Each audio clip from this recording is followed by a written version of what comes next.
All right, ladies and gentlemen, today we're going to discuss whether you're better off as a woman-owned small business or a veteran-owned small business.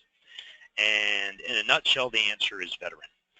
There's several reasons why, and I'm going to explain that now.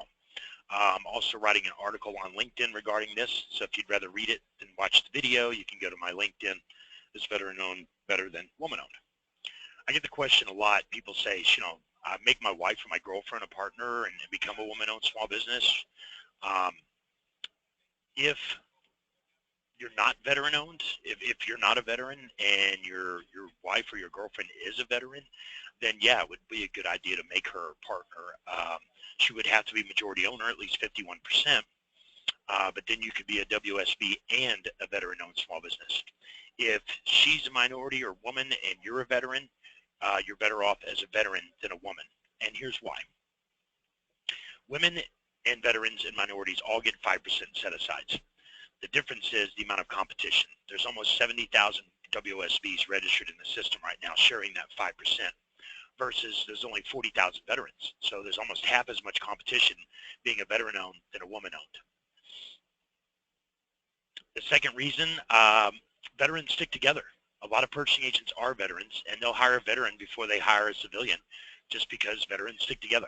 A lot of camaraderie between, the Air Force makes fun of the Army, makes fun of the Marines, makes fun of the Navy, blah, blah, blah. But when it boils down to it, a veteran will stick with a veteran. A veteran will help a veteran any day. Third reason, when you apply for a WOSB, you will need to prove that your wife or girlfriend is active in the business. If you apply for an 8A, she had better be active because they will audit you and they will make sure that she is active in the business. And if not, and you're lying to the federal government about your wife being active or girlfriend being active, it's not a smart move at all. When you get caught, and trust me, you will get caught because you're going to bid on a contract and win it, and one of your competitors is going to get mad, and they're going to figure it out. They're going to report you.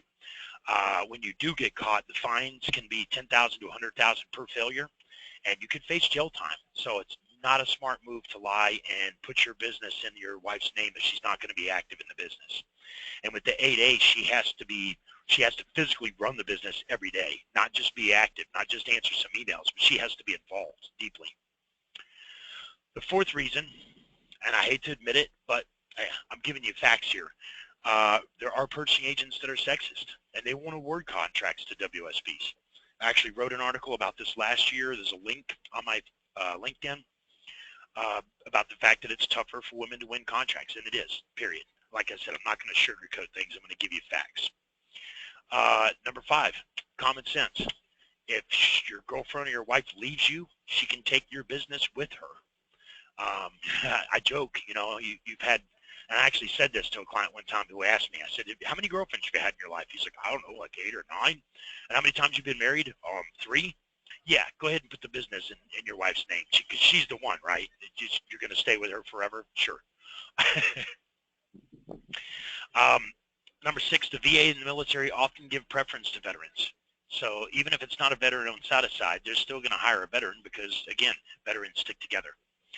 Number 7, service-disabled veterans get an additional 3% on top of the 5% that they're getting. So if you're service-disabled veteran, you get the 5% plus the 3%.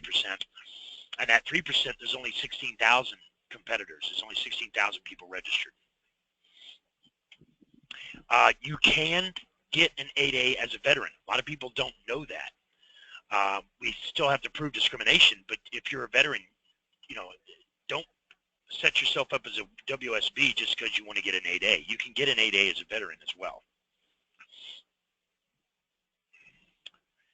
And so to sum it up in a nutshell, unless your significant other is a service-disabled veteran and a minority or a Native American or Alaskan Native, and she will be active in the business, you're better off as a VOSB.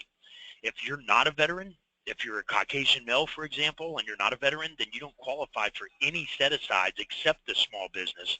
In that case, yes, you would be better off putting the business 51% ownership into your wife's name and having her be active in the business to become a WSB, etc. Any additional questions? You guys want any more information about government contracting? I provide my bid assistance training every day from 4 to 5 o'clock p.m. Eastern time. You're more than welcome to join me any day to check out the training. If you need help with a bid, etc., just let me know. You can reach me direct, 727-800-3012, or drop me an email, jwayne@usfcrgov.com. Look forward to working with you.